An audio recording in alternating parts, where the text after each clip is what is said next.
Hello mga sis! Welcome to Heraji Official Channel.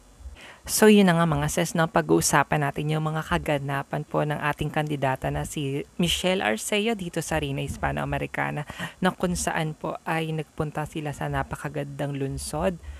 And ayun nga mga sis, makikita nyo dyan yung mga picture, no, na pinuntahan ng ating kandidata dito sa Sucre po, no. Napakagandang lugar nga daw po. And ini-enjoy din ito ng ating kandidata kasama ang mga kapwa niya kandidata dito sa Rina Hispano-Americana.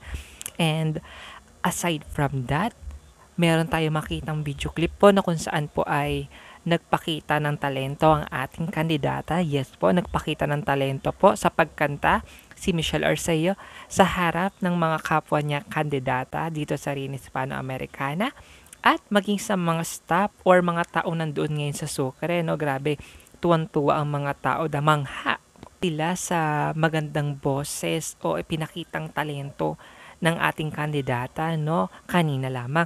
Grabe nga naman, no? Ang isang Pilipina talaga punong-puno ng talento kahit isang lugar mo sila ipadala. Grabe.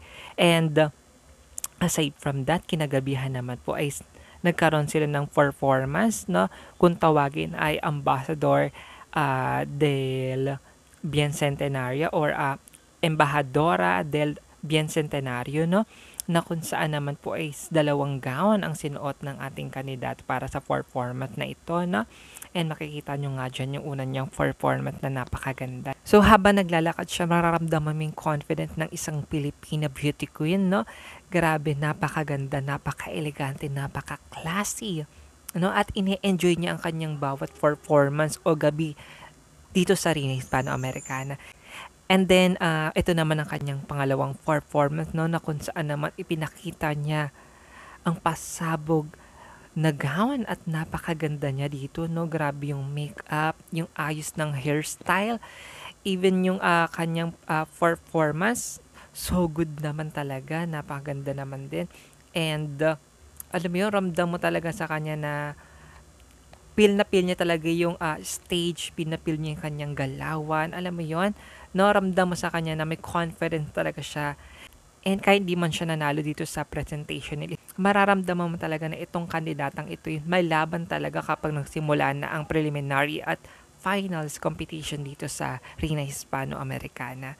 So yun na nga mga sis, no, kung kayong tatanungin, anong reaction ninyo or comments ninyo regarding sa performance at activity ng ating kandidata na si Michelle Arceo dito sa Rina Hispano-Americana?